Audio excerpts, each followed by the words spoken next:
Game on the line. Williams lofting one for a deuce. He caught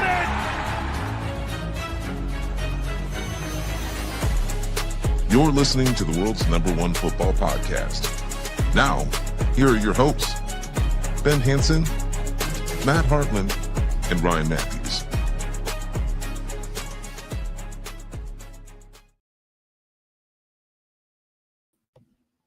All right. How are you guys doing? No Ryan Matthews or Matt Hartman today. So probably a bit of a quicker episode than what you guys are used to.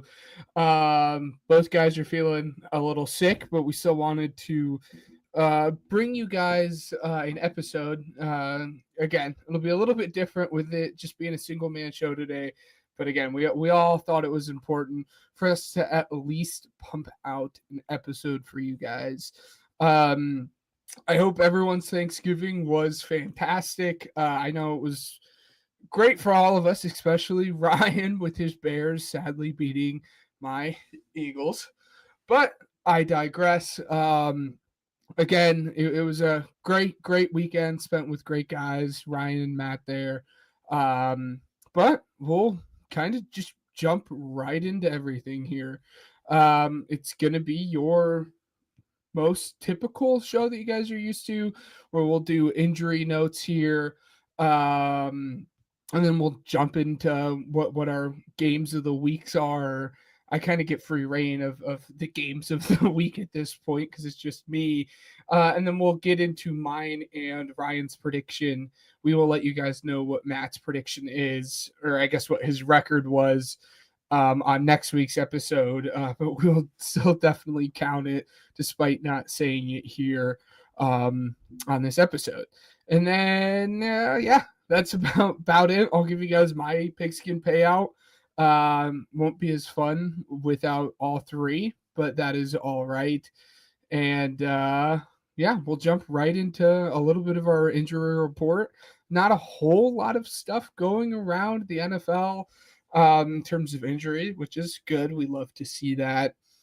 Terrion Arnold, Lions corner, is getting season-ending shoulder injury or season-ending shoulder surgery. And to be frank, you just have to feel bad for the kid.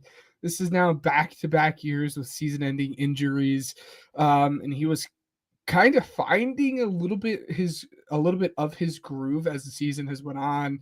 But now it has come to an end in back-to-back years, his first two seasons.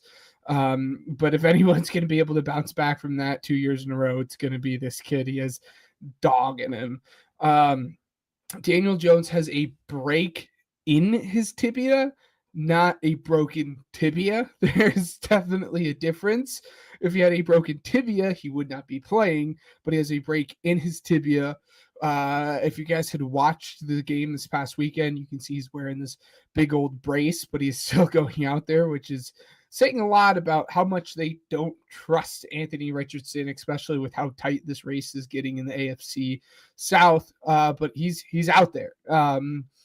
Good for him. Justin Herbert had to get surgery on his left thumb, so his non-throwing hand. He is currently day-to-day. His status for this game is still up in the air. If he doesn't play this week, I'd be pretty confident to say that he plays next week. But again, we don't know. It helps that it's on his non-dominant hand. And then just two guys coming back from injuries. Mike Evans is trending in the right direction to be back this week or possibly next week. And then, yes, Deshaun Watson is activated off of the PUP list. We'll see what ends up happening. It'll be interesting down the stretch because we saw them wanting to go with Dillon Gabriel, and then he got hurt, and then there's kind of been the Shedeur mania of it all the past 2.5 weeks. And if he looks bad, I wonder if they shift from him back to Dillon Gabriel or if they shift from Shedeur Sanders onto Deshaun Watson. Just something to monitor. Who knows? This whole conversation could be absolutely mute if Shedeur Sanders continues to play good and if he's continuing able to win games. it doesn't matter. And that's kind of the hope. The less that we as media can talk about Deshaun Watson, uh, probably the better. A little bit about Monday Night Football thoughts here. Jackson Dart picked up right where he left off. He absolutely has no regard for his physical health. We saw a play early on in the first half of this game where he's running down the sideline, and he had probably 2-3 yards to be able to step out of bounds, and said, "Screw it, I'm going to get the extra yards," and got absolutely nailed. But the Patriots won. The Patriots continue to impress, as we've said so often on this podcast. So good for them. And the Giants, it's it's what you're gonna get. It's kind of the same old stuff of Jackson Dart having to play superhero ball and really not having enough talent on the offense to be able to get anything done outside of himself. But again, I think that's just going to kind of be your picture for what it's going to be the rest of the season for the Giants until guys like Malik Neighbors and possibly a Jordan Tyson in the draft or whatnot, and then Cam Scatterbo all get healthy next year. And that's really when the conversation starts for your Giants. Swinging on into our games of the week, we'll start where we always do. We'll start with Thursday Night Football. And we got the Bears versus Lions. These are two teams that, as of recently, kind of been trending in opposite directions. Posts by Cowboys have been very, very good. They've been a team that, like, we might have to watch out. I mean, the cards definitely have to fall in their favor, but if they continue to win the way that they have been, they might actually be, why does this keep going away? If they continue to win the way that they have been, then they might actually have a real shot to make the playoffs this year. A lot of it stems, I think the key to this game is, I apologize, guys, is Amon-Ra healthy? He left the Thanksgiving game with a leg injury. He's questionable going into this game. It wasn't anything serious. And that's kind of going to be the theme of this game and the next game. It's health of these guys. But if Amon-Ra's healthy, I think the Cowboys are going to be in a lot of trouble because now you have to cover Amon-Ra and you have to cover Jameson Williams with Trayvon Diggs being out. And Dron Bland can only cover, obviously, one of those guys, and it doesn't help that Jared Goff will most likely be able to just sit back in the pocket and have all the time in the world. The Quinn Williams factor of it all has definitely helped the pass rush, but it's still not this fantastic pass rush. And if you're going to give Jared Goff, 4 or 5 seconds in the pocket, he will be able to find one of his pieces, whether that is Sam Laporta, whether that is Amon-Ra St. Brown, Jameson Williams, or Jahmyr Gibbs out of the backfield. So there's that kind of really big cog in Amon-Ra St. Brown playing in this game, strictly due to Trayvon Diggs already being ruled out. That being said, Tyler Guyton, their left tackle for the Cowboys, is also ruled out of this game.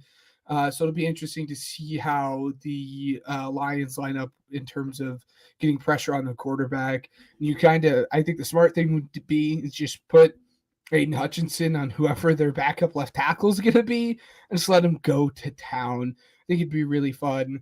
And then in terms of like another little tidbit with the Lions, it was really interesting to see the Frank Ragnow of it all. There were reports early on, I think it was this time last week, Wednesday or Thursday, that like he's coming out of retirement.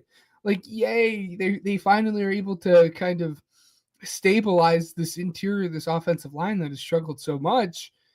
And then I think it was Saturday or Sunday. It's like, oh, just kidding. Frank Ragnow is not coming out of retirement because he didn't pass his physical because he has a grade 3 hamstring strain, which basically means it's falling off of the bone. That tells you how desperate they are to try to find someone to stabilize the interior of this offensive line for the Lions, because it has really been an eyesore for them, which can be to the advantage of Quentin Williams and Odigizua. But moving on to the next game of the week here, that is going to be the Colts versus the Jaguars. And this is where it becomes interesting because both teams are now 8-4, and this division is getting really, really tight. And the Texans aren't too far behind them at 7-5, one game back. And you start the season early and you're like, okay, the Colts are just going to run away with this division. But a game like last week where the Colts lost to the Texans, it has really tightened up this division. If the Colts want to win the division, it starts with this game in now gaining one game on the Jags, holding the tiebreaker against them. And again, as I said, I think the key to victory for them goes back to injuries, just like it did in that Lions and Cowboys game. As I said at the top of the show, Daniel Jones has a break in his leg, causing him to wear this massive, bulky 3D printed brace. And you saw it really affect him last week. He was just under 50% completion rating for him. And I'm just interested to see if they can buy enough time. If they can buy enough time, I think it'll be all right. But if they're able to pressure him, Daniel Jones doesn't really have the ability at this point with that break in his leg to make anything out of structure. That's what a broken leg's going to do for you. And it's weird to say that, like, the key to victory for the Colts is Daniel Jones's knee brace, but it truly is. And then on the flip side of that, for the Jags, it's can you get pressure on Daniel Jones? Is it going to work? And if you can get pressure on him, you can force him to make errant throws or maybe an interception down the stretch of this game. And the Jaguars offense has been suitable since making the trade for who I like to call pass catcher one in the Jaguars, Brendan Strange, while he's back healthy, and then making the trade for Jacoby Myers, which really breathes some life into this offense a little bit more. And as the passing game opens up, the running game opens up, which allows Tootin and ETN to kind of get their touches and get their numbers up as well. And I don't think it's hyperbolic to say that this game might be for the division. So it'll be interesting to see how we talk about this game come Sunday/Monday for you guys on the recap, which I'll hopefully be back, so it won't have to be a solo show for Matt. And then we'd be remiss to not talk about this final team. This is kind of where everything within the title stems from. Bears versus Packers. The Bears throughout history, especially the last 10 years, really haven't been able to win this game, right? They're 4-16 over the last 10 years. Packers have absolutely dominated, but this is the first time since 2016, so 10 years ago now, the Bears have been the number one seed in the NFC this late into the season, and the Bears are actually looking good. And early on, it was easy to write everything off and say, well, they're just playing a bad team, and they were playing a bad team here, and they were playing a bad team here, they were playing a bad team here. And your thoughts on the Eagles can be your own volition, but they clearly looked like the better team on Friday last week. So being able to say, well, the Bears are only beating up on bad teams is no longer an excuse because they beat up on the most recent Super Bowl winning Philadelphia Eagles team. So the Bears really have an opportunity to flip the script here. And I'm wondering if Ben Johnson can kind of breathe life into this team. Ryan is really scared, and he will not pick the Bears to win this game. We'll get into that in the next segment. But he will not pick the Bears to win this game because he's seen it too much. He needs to see the Bears to win this game to actually feel confident in picking the Bears in week 16, just because they haven't been able to. But right now, they have the perfect script in these amazing run schemes that Ben Johnson has been able to dial up. And again, it's kind of the reverse opposite of what I said within the Jags, if you're able to dial up these amazing run schemes, that's going to force an extra guy down into the box. You force an extra guy down in the box, then you can pass the ball a little bit better there. On the flip side of that, there was a lot of conversation stirring up about like, is Jordan Love actually good? We don't know. And that first drive on Thanksgiving, it was pretty bad. But then he was able to turn it on and go absolutely nuclear for the rest of the game and looked really, really good after that throw down the sideline that he could have had a touchdown on that first drive. And it's perfect timing, right in time for Toyotathon, Jordan Love. So we'll see. Again, these are three really, really good games scattered across every kind of segment in terms of time for the NFL. And we will get into our picks here. If I can find the tab for it, I apologize here, guys. This is the issue of just having one of us here. And that's right. I can't find it, so we'll hide it. We'll get into our picks, but before we get into our picks, we have to go and take a look at what everyone else did last week. Started out really, really slow for me. I started out 0-4 with the Thanksgiving games and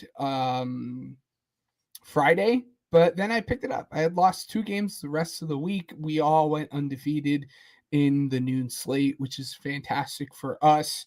I finished the week at 10-6, and then both Matt and Ryan, 1 game behind me at 9-7 for both. That brings the overall record thus far through the season to 129, 62, and 1 for me, 122, 69, and 1 for Matt, and 113, 78, and 1 for Ryan.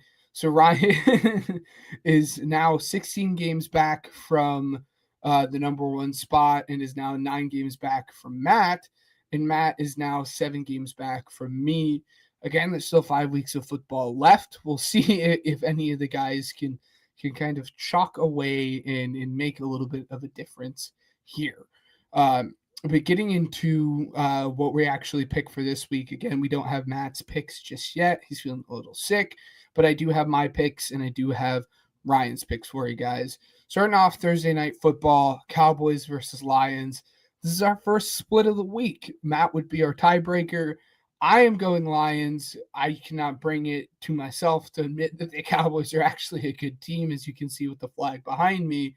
But Ryan is all the way on that Cowboys hype train. Ryan is having the Cowboys win. Again, I'm going Lions. He's having Cowboys. We'll let you guys know what Matt ends up picking next week. Browns and Titans. We're both picking Browns, but I struggled a little bit more with this one than I would have thought. But at the end of the day, it's a Browns home game. We know how the Browns do at home. They look much better. And I would probably imagine that Matt is going to pick the Browns in this game. Seahawks versus Falcons. I'd imagine we're sweeping the board here, all picking the Seahawks. And I'll kind of speak for Matt here. We're all picking the Seahawks to win this game. The Falcons, woof. It's looking rough. They, even with Kirk Cousins, who would have thought, right? Colts versus Jaguars. I am picking the Colts to win this game. Ryan is picking the Jaguars. As I said when we previewed this game, I think this game really might be the deciding factor in who ends up winning the division.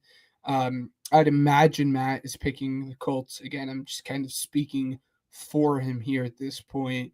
Commanders versus Vikings. I am going Commanders. It looks like Jaden Daniels will probably play this week. We will see. Again, his status is still up in the air, but I'm banking on it. And Ryan is picking the Vikings. Lord knows why. Probably defense. That's the biggest difference. The Commanders has one of the worst defenses in the NFL. Vikings have one of the best. But Max Bresner looked even worse than what J.J. McCarthy did, throwing four interceptions, no touchdowns. And that is quite the feat, looking worse than what J.J. McCarthy did. But J.J. McCarthy looks healthy and looks to probably be playing in this game. Moving on to another divisional matchup in the Saints and Bucks. I am picking Bucks. Ryan is picking Bucks.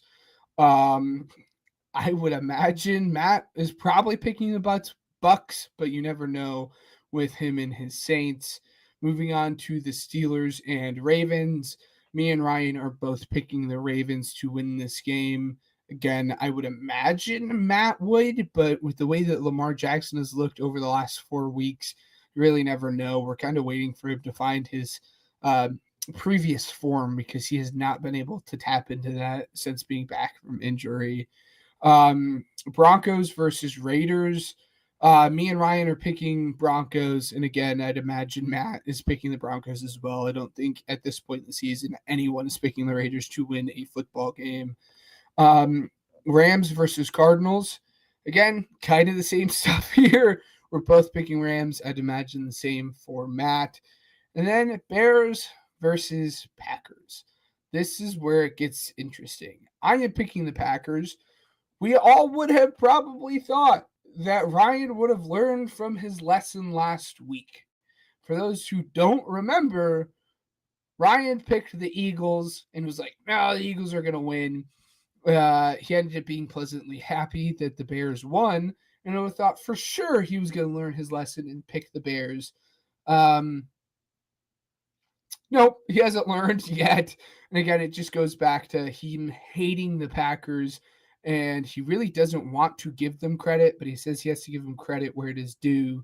But he just doesn't, again, trust this team to pull it off. But maybe Ben Johnson is the person to change that. Texans and Chiefs. We are both picking the Chiefs, me and Ryan. This one is one that's a little bit harder to speculate. We don't know where Matt would be going here. Eagles versus Chargers. Me and Ryan again are both picking the Chargers to win this game, or me and Ryan are both picking the Eagles to win this game. Maybe I have a little bit more confidence in my team than what Ryan does. Matt, again, I don't want to begin to speculate where Matt would pick here. And I think a lot of this, again, just comes down to Justin Herbert and if he's going to play. Regardless, think the Eagles are going to win because I think they'd be able to get pressure on Justin Herbert. But if it's Trey Lance, I think it's pretty much a shoo-in that the Eagles are going to win. But who knows? Famous last words. But those are kind of what our schedule looks like. Again, we'll keep you guys updated as the week goes on in terms of what Matt's picks are going to be. And we'll move on to the final segment of the show. Pigskin payout. We don't have Matt's. Matt usually does his right now live, trying to figure everything out. Again, he isn't here, so he didn't make one. But we will read Ryan's off to you guys here. Ryan is sticking with where he has been all season long. I would really love to know if his hit last week. He was very, very confident that his parlay was going to hit. We'll have to get an update from him and see if it did. But his anytime touchdown parlay is Jonathan Taylor, Jamar Chase, James Cook, and Mark Andrews. Mark Andrews, who just got basically a 3-year, $40 million contract extension by the Ravens. He leads the Ravens in all-time receptions. Makes sense. So good for him. And my parlay here is Bears to cover plus 6.5 because I think it is going to be a very, very close game. Seahawks to cover minus 6.5 and Eagles money line. The total payout for that is plus 462. Put $10 on it. You win $56.20. Again, it was a relatively quick show. Who would have guessed that any Pigskin Project episode was going to be under 30 minutes? Definitely not me, but here we are. Again, next week, you guys can expect all of us to be right back in there. A little bit more of a discourse, us bouncing thoughts off of each other, but that's all right. Make sure you guys tune into our Monday recap show. Matt's kind of been single-handedly keeping that one alive just due to, again, string of life happening for everyone. But thank you, Matt, for that. And then Tuesdays, we go live for our college football. That is me and Matt. You guys can find little clips that we're also posting on there as well. But that's Tuesday at 9 Eastern, 8 Central.